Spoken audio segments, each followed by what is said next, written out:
We're joined now by a good friend of the program, Texas Lieutenant Governor Dan Patrick. Good to see you, Governor. You know, Biden Chris, there good to be with admitted you. that he wants to, he admitted he wanted to eliminate the gas and oil industry. Just on the surface, what would that do to the state of Texas? Well, first of all, and let's clarify, even when he cleaned it up, Chris, it wasn't a good cleanup because he said only on federal lands will I end fracking. Well, federal lands would include the Gulf waters off the coast of Texas, and it would dramatically impact the economy in Houston, where a lot of those rigs are run out of. Secondly, he said, well, I'm going to transition, like by 2050. Well, 2050 is only 30 years from now. And when you're investing the big capital investment it takes in building a refinery or putting up an oil rig or any of the capital or an offshore rig, no business is going to invest billions of dollars to build infrastructure that he says is only going to last 30 years, if that. So even his cleanup was a terrible answer. So in Texas, it would devastate our economy, Chris. We use a lot of oil and gas money for education, higher education. For example, Texas A&M and the University of Texas both have the Permanent University Fund because they were granted or given by individuals, a long time ago, more than a century ago, of the land out in West Texas to help fund education. That would disappear and go away. The severance tax we collect on it goes into our rainy day fund. We have more in reserve at about $9 billion now, Chris. We have more in reserve money, like a savings account for a state, than almost all the other states combined. So it would wipe away our reserve fund. Alaska has more than we have, but they have fewer people. They have the oil business. But we have more in reserve than most other states. Put hundreds of thousands of people out of work. And directly and indirectly, Chris, 1 out of 5 Americans work indirectly or directly with the oil and natural gas business. And then for the citizens, your electric bills are going to skyrocket. At the same time, they want to have all cars be electric. You're going to be competing for grid space. We'll see brownouts. And even things, Chris, something like plexiglass.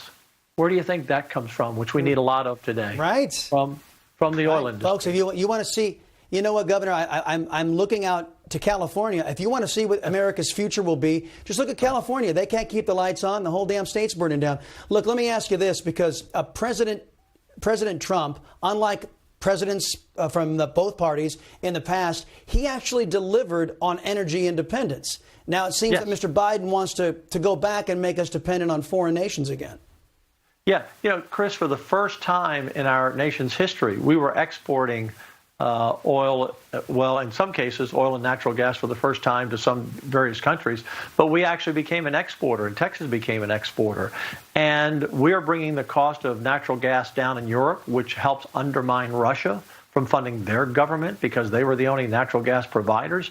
No, it gives us oil independence. And you keep moving forward in another decade, we will be bigger than probably any OPEC country. If not, we'll be right there in the top 3, which is where we are now. But I mean, we're going to be totally independent of having any other country be able to hold us up, and on our national strategy for our economy and for the military. And to think that Joe Biden wants to undermine that, and also, Chris, a lot of people don't understand this.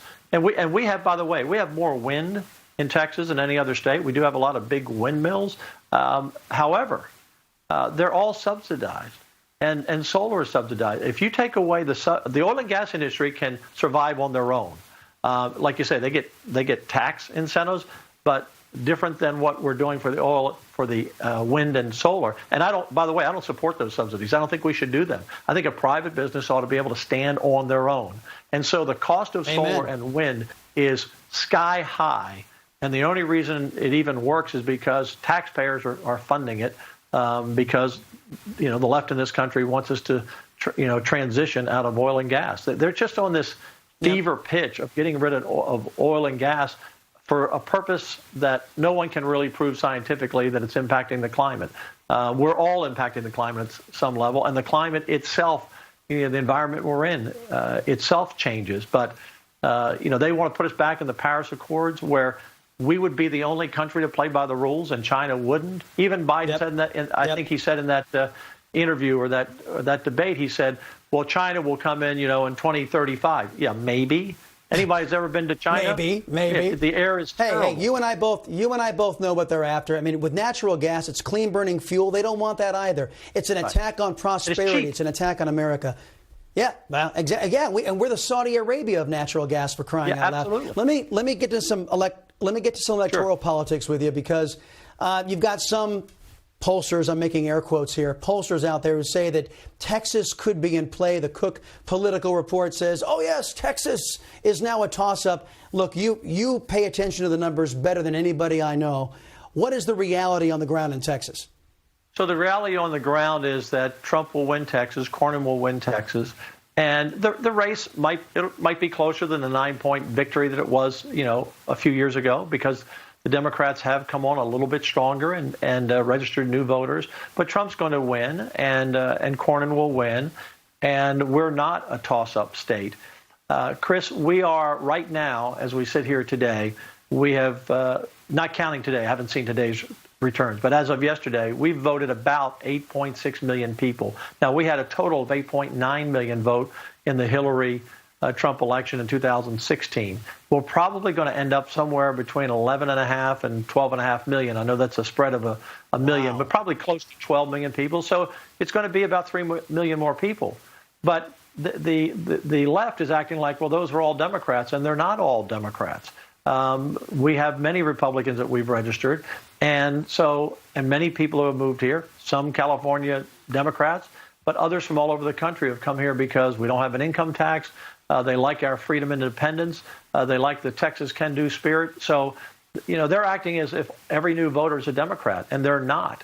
As of yesterday, again, Chris, people who have a Republican primary history, because for people watching around the country, we do not register by party in Texas. You just register to vote. The only way we know how you're likely to vote is if you voted in a Republican primary or Democrat primary. We call you a 1, 2, or 3 R or D, meaning you voted in 4 out of 4 Republican primaries, or 3 out of 4, 2 out of 4, or Democrat. So based on that, and that's about 2/3 of the vote, we're about 33%. They're about 24%. So we're up by about 350, maybe 375,000 votes. And then if you look at the general election turnout, where these are people who never vote in a primary. So you will say, how do you know who they are? Well, we look at their address, and because everything is public record. And if they're in a 60 or 70% Republican district, we put them in a Republican side. Doesn't mean they're all going to vote Republican, but we do the same thing if you're in a 60 or 70% Democrat district category. And we're ahead in that total. So I feel very good about where we are, but I am telling all Texans, all Republicans, get out and vote. Do not sit back and take this election for granted, whether you're in Pennsylvania or Ohio or Michigan or Wisconsin or Minnesota or Florida or Georgia or Texas, because all of these races, particularly in some of those states I mentioned, will come down to the wire. Remember, Trump is president because he carried 3 states by a total of about 70,000 votes out of about 15 to 20 million votes. So every vote counts. So be sure to get out and vote. Amen to that. Early voting in your state and on Election Day. Let's knock it out of the park for Trump and this country, because my 6 grandkids' future is resting on the outcome of this election. And so is every grandchild out there and every parent out there. This is about the future. It's not about Biden or Trump. It's not about personalities. It's about Marxists, socialists, communists who want to destroy this country, kick God out of it, and kick Second Amendment rights out of it, defund the police, go down the list. And it's about Republicans who believe in God, believe in the Second Amendment, believe in economic prosperity, lower taxes, smaller government, and a secure border. That's the difference between the two parties. It's never been so stark in my 70 years living on Earth. Never been this stark. Yeah, it's clear. It's clear. Lieutenant Governor Thanks, Dan Patrick of the great state of Texas, sir, appreciate the time as always.